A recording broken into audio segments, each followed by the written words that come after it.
Today on How It's Made Dream Cars, the Pagani Huayra, a luxury GT inspired by the Aymara god of wind.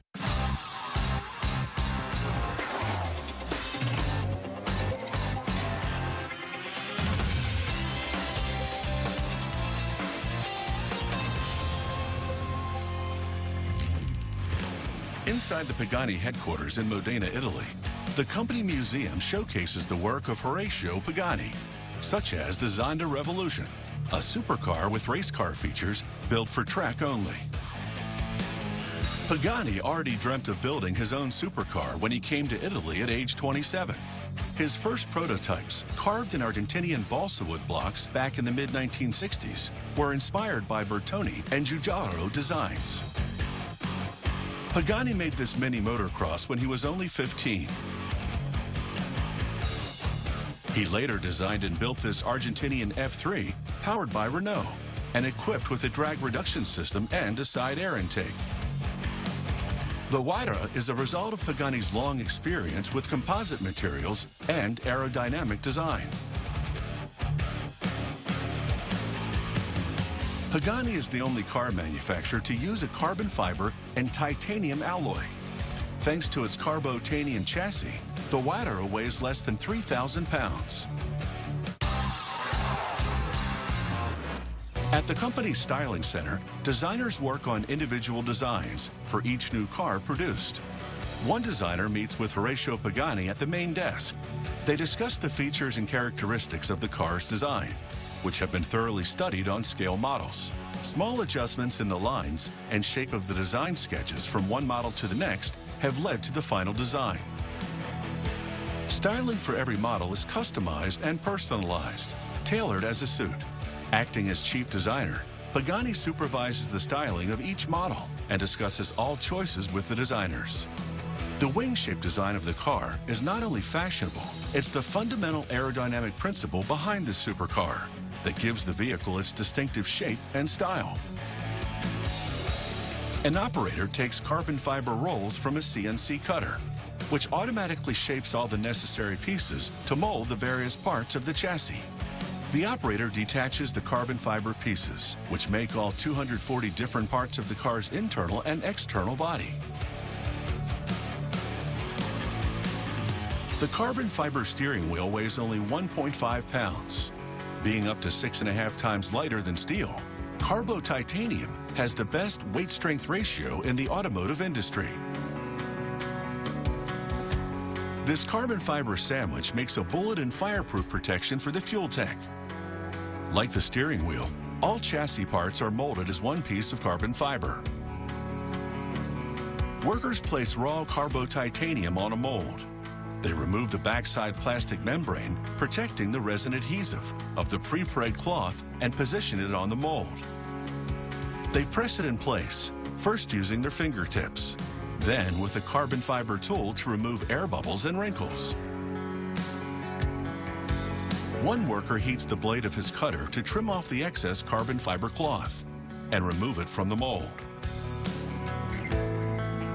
For big pieces such as this door, there are always two operators working together. The work calls for fine precision and a keen eye for details. Workers cover the carbon fiber cloth with the surfacing fabric before wrapping it in a vacuum bag. They install a vacuum fitting valve to create a sealed joint between the bag and the vacuum tubing. A pump sucks the air out of the bag to create a vacuum, which protects the carbon fiber during the cooking process. They place the mold in an autoclave oven, an industrial pressure vessel used to process composite materials such as carbon fiber. It works as a giant pressure cooker, which submits the material to high pressure and intense heat behind a massive door. The door shuts hermetically before the pressure and heat start building up to shape the carbon fiber part.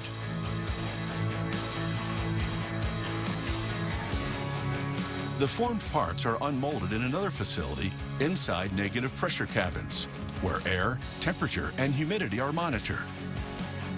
A worker grinds off sharp ridges left from the molding process. He smooths and polishes the edges and adjusts the ledges, one small segment at a time. Unlike in most automotive production facilities, these operations involve small precision hand tools rather than large CNC robots.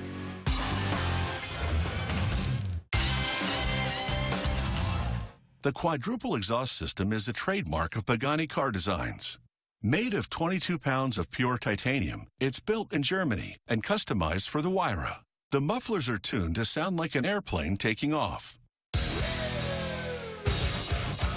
A worker folds titanium sheets to make exhaust pipes using a manually adjusted roller press. He feeds the sheet into the press and runs it through once.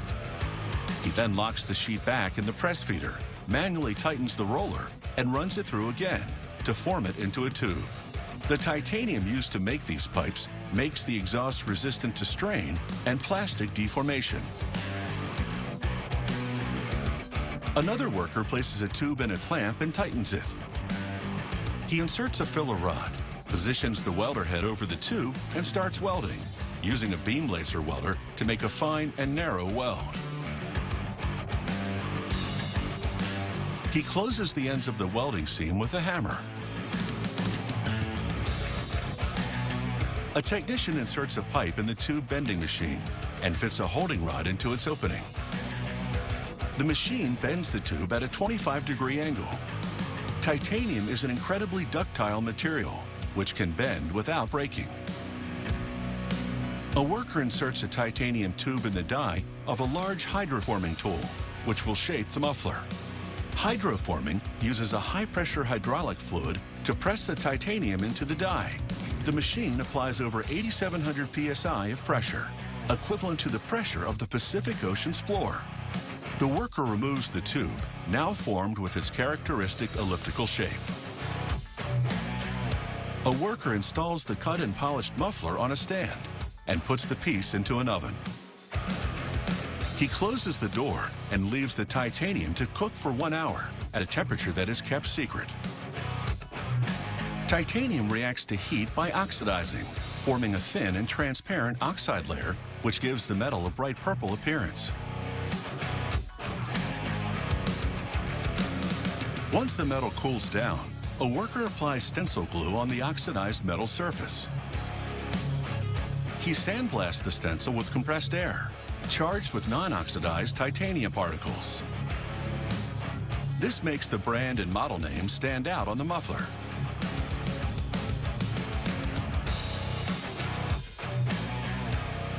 All welds on the muffler are done by hand. Precision is key, both at the structural level and for the visual aspect. The exhaust system is now assembled with 2 catalytic converters. Aluminum parts of the Huayra are machined by Aspa in Italy before they are shipped to the Mercedes-AMG plant. The air intake is one of over 1,000 CNC machined parts. It's carved like a sculpture in one single block of aluminum in a process that lasts 24 hours. The finished anodized piece is sent to the AMG plant in Falterbach, Germany, where the engine is assembled.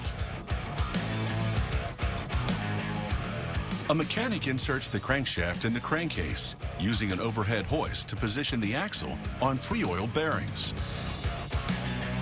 He installs gears for the timing chain before closing the crankcase.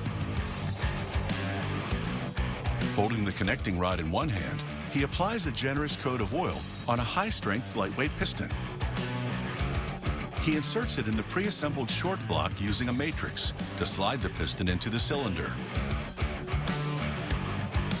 He turns the engine block around and applies oil on the crankshaft.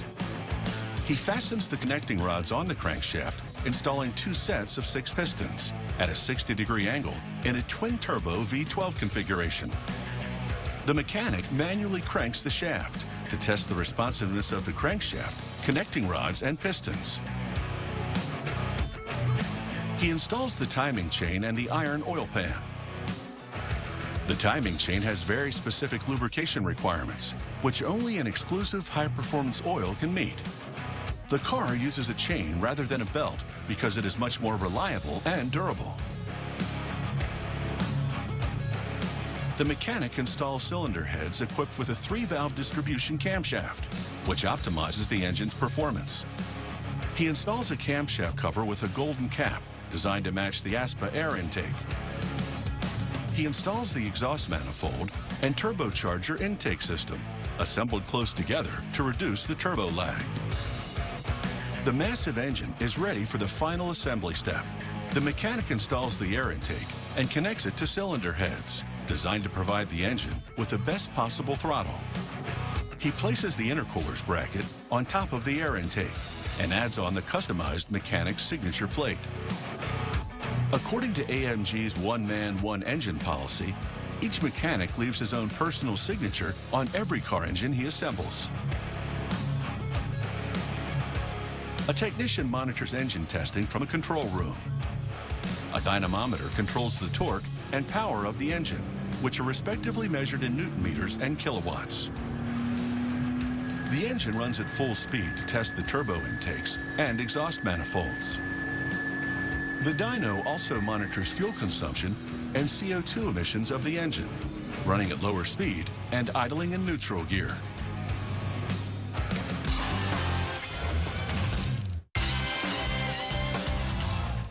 At the assembly line in Modena, Italy, leather seats for the Pagani Huayra are produced by Dani Leather's automotive division. They combine the design and quality of high-end fashion leather with the resistance of automotive leather.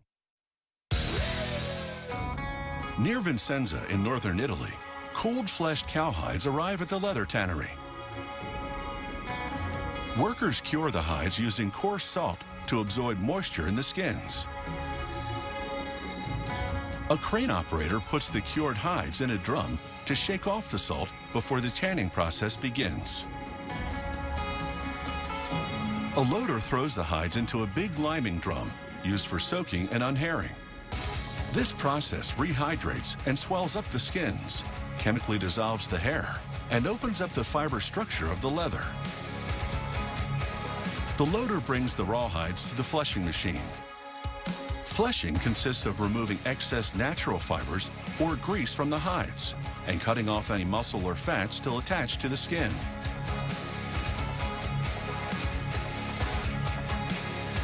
The fleshed hides transfer on a suspended conveyor to the splitting section. The pelt splitting machine separates the top grain leather from the bottom layer called split. The machine also shaves the hides, adjusting their thickness to the millimeter. Each fleshed, split, and shaved hide stops for a quality inspection check before the next step of the tanning process.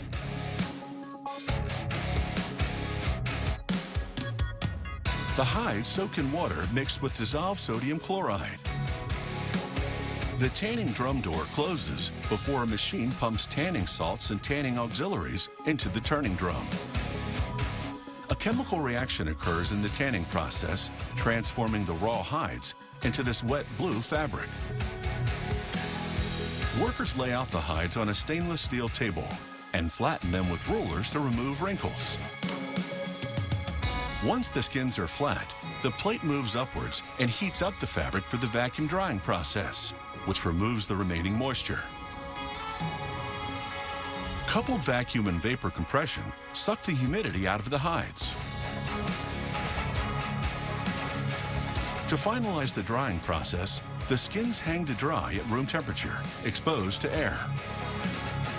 A rotary spray applies a thin coat of paint on the external layer of the hides. It sprays through high-pressure nozzles, similar to automotive paint guns.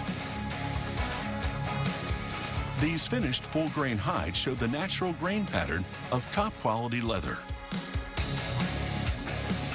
Workers lay out the full hide flat on a cutting table and get ready to dress up the seat. A tailor lines out the areas with slight imperfections in chalk to keep only the top-grade leather for the seat upholstery. He takes a template and selects a segment of the hide to make the piece. He places a weight on top of the template to keep it from moving while he traces the cut line with a fine white pencil. Each part is tailored for a different end use. the steering wheel, dashboard, panels, and gear stick covers, the head and armrests, or in this case, the seats. The tailor carefully cuts the piece using fine precision scissors to shape the leather garment down to the finest details. A worker stitches the parts together using an industrial leather sewing machine.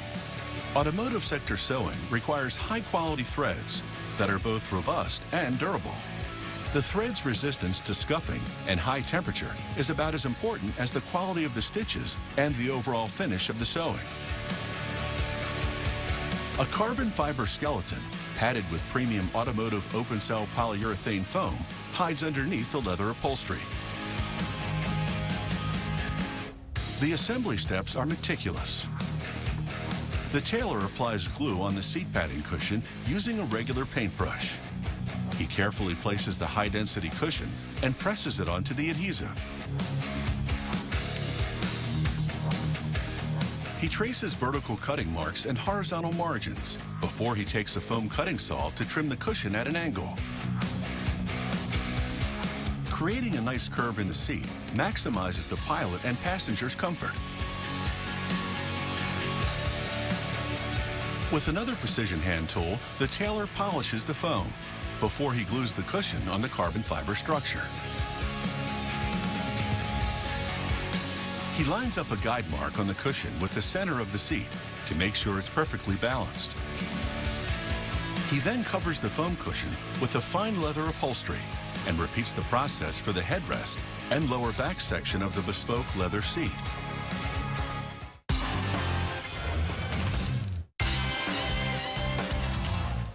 Back in Modena, Italy, we're about to witness the assembly of the Huayra, a Pagani supercar equipped with an AMG engine, Brembo carbo-ceramic brakes, and MHG oxidized titanium mufflers. Workers assemble the carbo-titanium central monocoque on a subframe jig. They bring in the front bonnet, pre-molded with holes for headlamps and aerodynamic flaps. They walk past the central cabin and open up the rear bonnet. It must open and close smoothly, or it will host the car's massive engine.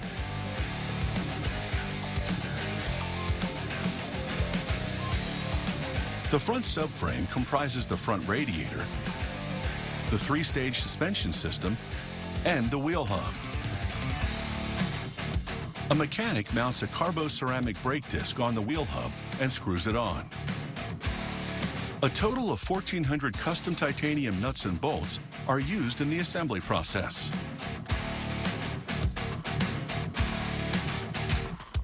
The front subframe and the rear subframe rest on custom trolleys, while workers install the central monocoque in between.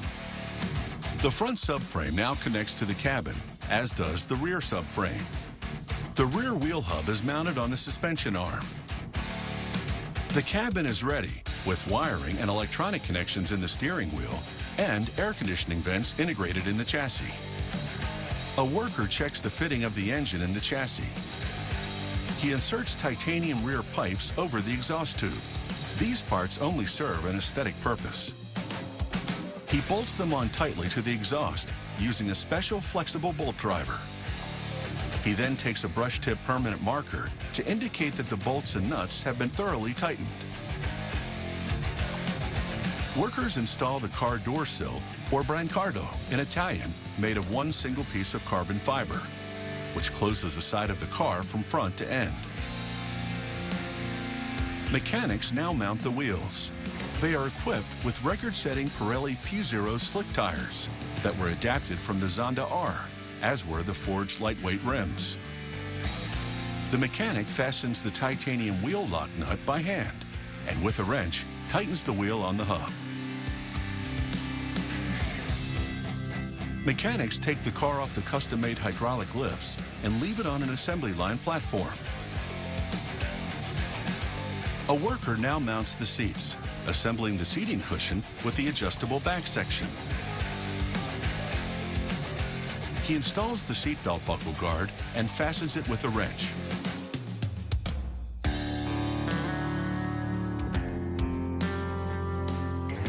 He brings the assembled seat to the pilot's side door and carefully places it inside the cabin.